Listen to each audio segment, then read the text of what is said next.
नमस्कार बच्चों, मैं आपका शिक्षक अरविंद सर आप सभी बच्चों का आपके अपने यूट्यूब चैनल अरविंद बिडलान में स्वागत करता हूं। बेटा, आज की जो हमारी वर्कशीट है वो सामाजिक विज्ञान पर है और ये कक्षा 7वीं के लिए वर्कशीट आई है। वर्कशीट नंबर 6 है जिसकी डेट है 6/8/2021। ठीक है, और ये वर्कशीट आप बच्चों को डेली शिक्षा निर्देशालय राष्ट्रीय राजधानी क्षेत्र दिल्ली से भेजी जा रही है। आज की जो वर्कशीट है इसका जो उप विषय है वो है पर्यावरण। ठीक है, तो पर्यावरण के बारे में आज की जो वर्कशीट आई है, चलिए जानते हैं पर्यावरण के बारे में कि पर्यावरण क्या है। तो देखिए, सबसे पहले पर्यावरण में अगर हम बात करते हैं जलमंडल की, ठीक है, तो जलमंडल क्या होता है? जलमंडल जलमंडल जल के क्षेत्र को जलमंडल कहते हैं। ठीक है, तो वो क्षेत्र जहाँ जल मौजूद होता है उसे जलमंडल कहा जाता है। ठीक है, अब जल हमें विभिन्न स्रोतों से जल हम जो है हमें वो विभिन्न स्रोतों से मिलता है। जैसे हमें नदियों से मिलता है जल, हमें झीलों से मिलता है, समुद्र से मिलता है, महासागरों से मिलता है, विभिन्न जलाशयों अलग अलग जो है स्रोतों से हमें जल मिलता है। ठीक है, तो जल जो है ये सभी प्राणियों के लिए आवश्यक भी होता है। आप बच्चों को पता है कि जल जो है ना केवल मनुष्य के लिए बल्कि पेड़ पौधे और जानवरों के लिए भी आवश्यक होता है। जल जो है वो 3 अवस्थाओं में हमें मौजूद होता है। जल जो है हमें 3 अवस्थाओं में मिलता है। एक होता है ठोस जिसे हम बोलते हैं बर्फ़, एक होता है तरल, ठीक है, जिसे बोला जाता है लिक्विड, और एक होता है गैस, वाष्प यानी भाप में। तो जल जो है वो हमें 3 अवस्थाओं में जो है वो प्राप्त होता है।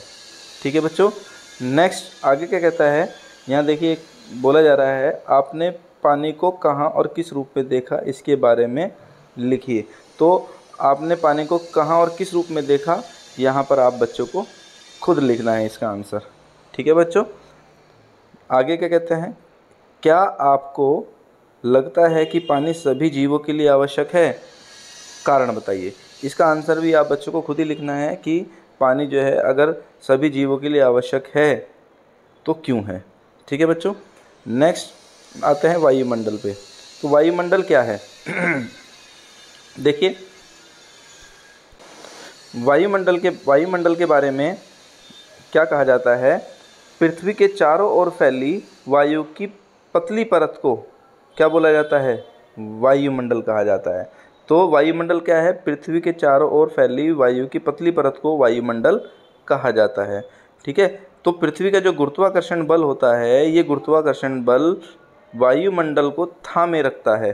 ठीक है बच्चों, पृथ्वी का जो गुरुत्वाकर्षण बल होता है वो वायुमंडल को होल्ड करे रखता है, थामे रखता है।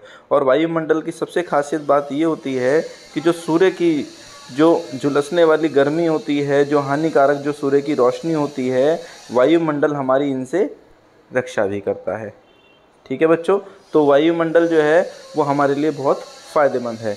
इस प्रकार हम कह सकते हैं कि वायुमंडल जो है इसमें गैस, धूल के कण और जलवाष्प भी उपस्थित होते हैं।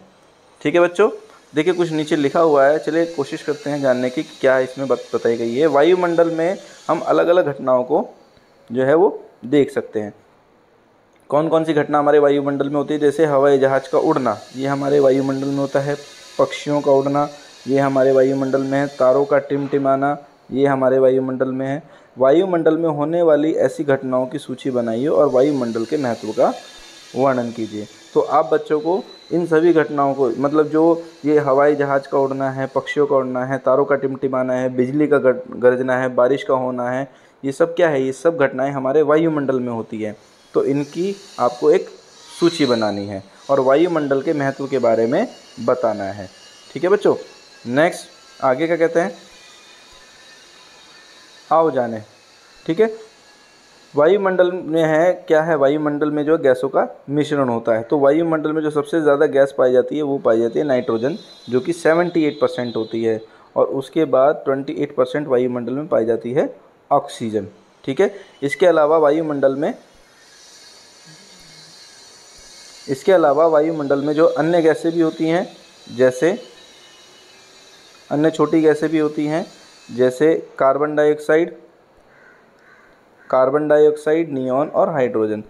तो ये सब वायुमंडल में पाई जाती हैं। ठीक है, नाइट्रोजन और ऑक्सीजन के अलावा वायुमंडल में कार्बन डाइऑक्साइड, नियॉन और हाइड्रोजन भी मिलती है। ठीक है बच्चों, आगे क्या कहते हैं, देखिए यहाँ पे बोला गया है पादप एवं जीव जंतु मिलकर जैव मंडल और जैव संसार का निर्माण करते हैं। तो जैव मंडल हम बोल सकते हैं कि वो मंडल जिसमें जीव जंतु पेड़ पौधे ये सब पाए जाते हैं, वो क्या कहलाता है, वो जैव मंडल कहलाता है। ठीक है, यह पृथ्वी का एक संकीर्ण क्षेत्र होता है जहाँ स्थल, जल, वायु मिलकर जीवन को संभव बनाते हैं। तो जैव मंडल में क्या क्या पाया जाता है, जैव मंडल में स्थल भी पाया जाता है, जल भी पाया जाता है और वायु भी पाई जाती है। ठीक है, और ये तीनों चीज़ मिलकर क्या बनाते हैं, ये तीनों चीज़ मिलकर जीवन को संभव बनाते हैं। ठीक है बच्चों, देखिए यहाँ पर एक चित्र और दिखाया गया है अब बच्चों को, ये देखिए, ये यहाँ पे वायुमंडल का चित्र दिखाया गया है। तो देखिए सबसे पहले जो वायुमंडल में है, सबसे पहले जो वायुमंडल में आता है वो होता है क्षोभ मंडल, क्षोभ मंडल। ठीक है, फिर उसके बाद समताप मंडल। ठीक है, समताप मंडल। फिर इसके बाद मध्य मंडल। ठीक है, फिर इसके बाद मध्य मंडल के बाद यहाँ पे ताप मंडल। ठीक है, और सबसे लास्ट में आता है हमारा बाह्यमंडल। ठीक है बच्चों, आशा करता हूँ बच्चों को समझ में आ रहा होगा। तो पहले पे क्षोभ मंडल, दूसरे पे समताप मंडल, तीसरे पे मध्य मंडल, चौथे पे ताप मंडल और पांचवें में बाह्यमंडल। तो ये जो मंडल हैं ये सब हमारे वायुमंडल में पाए जाते हैं। ठीक है बच्चों, चलिए अब आगे देखिए क्वेश्चन कुछ कहता है, तो चलिए उस क्वेश्चन को करने की कोशिश करते हैं। देखिए पहले क्वेश्चन में कहता है कि जैव मंडल से आप क्या समझते हैं। ठीक है, तो इसका आंसर आप यहाँ से लिख सकते हैं, ये देखिए ये सारा इसका आंसर है। ठीक है, तो ये हो जाएगा उत्तर नंबर 1। इसके बाद नेक्स्ट, वायुमंडल की 5 परतों के नाम लिखिए। तो वायुमंडल की जो 5 परतें हैं उनके नाम लिखना है। अभी जो मैंने आपको बताया, तो ये वायुमंडल की है 5 परतें जिनका नाम आपको लिखना है, और ये हो जाएगा आपका उत्तर नंबर 2। ठीक है बच्चों, आशा करता हूँ आप बच्चों को वीडियो समझ में आ रही होगी। तो बेटा वीडियो को जो है बहुत ध्यान से सभी बच्चे देखेंगे और बहुत ध्यान से अपनी कॉपी में नोट करेंगे सभी बच्चे। ठीक है बेटा, और जिन बच्चों ने चैनल को सब्सक्राइब नहीं किया है वो बच्चे चैनल को सब्सक्राइब करेंगे, वीडियो को लाइक करेंगे। बेटा कमेंट ज़रूर करना है, आपको वीडियो कैसी लग रही है। वीडियो में आप अपने कमेंट से बताइए मुझे, ताकि मैं और ज़्यादा से ज़्यादा वीडियो आप बच्चों के लिए बना सकूं। ठीक है बच्चों, और वीडियो को दूसरे बच्चों को ज़रूर शेयर कीजिए ताकि उन बच्चों को भी इस तरह की वीडियो का फ़ायदा मिल सके। ठीक है बच्चों, फिर मिलेंगे हम अगली वर्कशीट पे। Thank you.